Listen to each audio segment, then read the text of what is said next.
What would you do if God told you to leave everything familiar to you? What would you do if God told you to go to a distant land that you know nothing about? Let's imagine you have a family, you have a career, you have a house, you have a life you have been living, and all of a sudden, God said, leave all these things and go to a distant land that I will show you. And when going, God did not tell you where you are going to exactly. There is no map to where you are going to. God only said, go. Not a land with a 5-star rating, but a place that you know nothing about. This was a great test of faith. After spending 75 years building a life, then you hear the voice of the Creator saying, go, leave this place. Go to the land I will show you. A land that has nothing to show. A city you will get to and you start from the very scratch. Most of us want the blueprint before we buy the tools. You don't just want to buy the tools for buying sake. You want a blueprint for you to buy that tools. We want the GPS coordinates before we put the car in a drive. But today we are talking about a man whose entire life, whose entire legacy was built on a yes that have no destination, on a yes that does not make sense. Today we are diving into the life of Abraham, the father of faith, the man who lived and had faith like no other one has ever gotten. Welcome to Bible Study with Nelson. This is a channel where we learn about God's words. We are urging and pleading that please, if you have not subscribed to our channel, do it to subscribe to our channel. Press the like button, drop a comment for us, and please share this video so your loved ones, your friends, and even your enemies will learn from it. Abraham was not a superhero. Abraham was not an ultimate man. Abraham was not a righteous man. He was a man living in his father's land, a wealthy man, a man that had everything at his call and beckon. He had everything he needed to live an happy life. But God said, Abraham, stand up and follow me. With everything that this man had, he had a void. There was still an opening in his life. He had no child. God came, instead of giving him a child, he said, stand up, follow me. And God made a promise. I will bless you with a child. Abraham stood up and followed God. But something happened. Stay with us and you will learn what happened. If you read the book of Genesis chapter 12, verse 1, God told Abraham to leave 3 things. Abraham, go from your country, go from your people, and go from your father's house to the land that I will show you. Leave your country, one, leave your people, and leave your father's house. This was saying that Abraham will leave everything called legacy and follow God. This was too much to ask for. What will you do if you were Abraham? What will you do if you were asked to leave your father's house? What will you do if you were asked to leave your country, to leave your state, leave your comfort zone to a zone that you know nothing about? When God said leave your country, it simply means that leave your citizenship, leave your protection. When he said leave your people, it simply means that leave your social network, your influence. And when he said leave your father's house, it simply means that leave your inheritance and your security. What else makes a man outside these things? Abraham obeyed. How? Faith often requires uncertainty. You are not sure that this thing will happen, but you have faith that no problem, it will happen. Abraham was not sure of where he was going to, but he had faith in God that let me follow him. Things will get better. I will go to a good place. Note, Abraham did not live alone. When he was planning to leave, Lot followed him. His wife followed him. Many women today will not want to follow their husband. Leaving their comfort zone for what? They will tell you, go, if it is better there, I will come and meet you. Some will say you must not go. But Sarah supported the husband, Abraham. Lot supported his brother, Abraham. Now, this is where the story gets more interesting. Abraham was already 75 years old. His wife was already 65 years old. But God said, I will make you father of great nation. At that age, when will the children start coming? When will I have this great nation? That would have been Abraham's thought. In fact, in some cases, you see that the Bible said Sarah was laughing.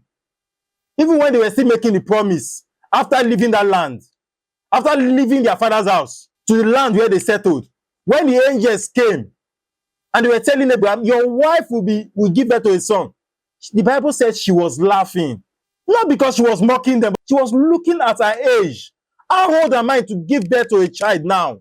What is that thing that you feel that God has promised you that it seems like it's not going to come? Don't give up. There is still time. If Abraham will be 75 years old and the waiting was not too much for him, Abraham eventually gave birth to his son, Isaac, many years later. Not 10 years later, not 20 years later. When this promise was made, they were feeling like, God made a promise, we know, but the clock is even mocking us. The clock is not giving us what we need. The clock is not helping matters. Abraham and Sarah, they sat down and they decided to help God. That was how Hagar came into the picture. Ishmael was given birth to, but God still stood that I will give you a promised child, not Ishmael. Not Ishmael. The promised child will still come. God still kept to his promises for Abraham and Sarah. Now, this is the bitter truth. Delayed promise does not mean forgotten promise. God made a promise to you. God is not man. Even though in fulfillment of that promise delay, God will surely keep to his promises. Just as he kept to it in the case of Abraham.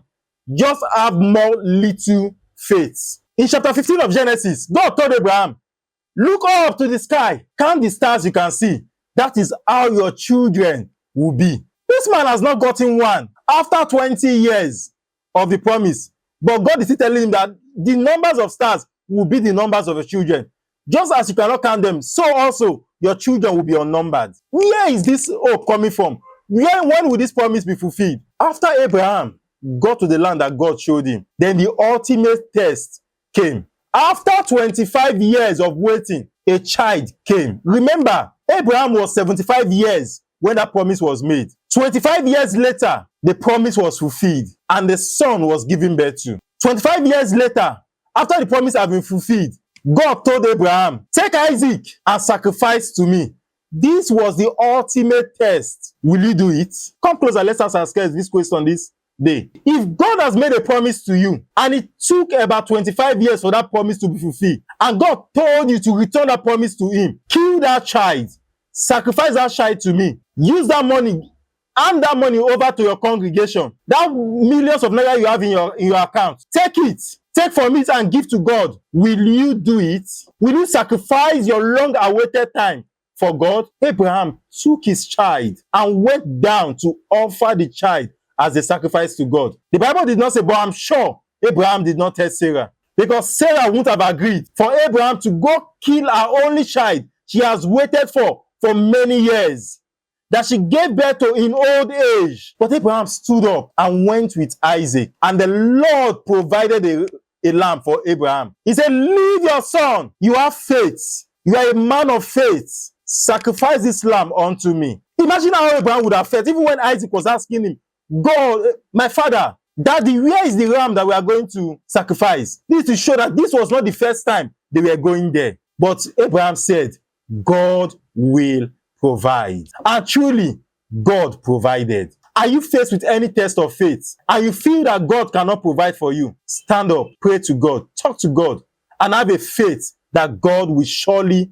provide. That challenge is not meant for only you. There are ways to come out of it, and only God can provide for you. The life of Abraham shows us that God may not always reveal the full picture to you. If God wants something, if God wants to lead you to somewhere, if God is taking the lead in your life, he may not reveal the full picture. He did not reveal everything to Abraham. He only told Abraham, stand up, leave your people, leave your country, and leave your father's house. And Abraham did. He only told Abraham, I will bless you with seeds. Your children will be unnumbered.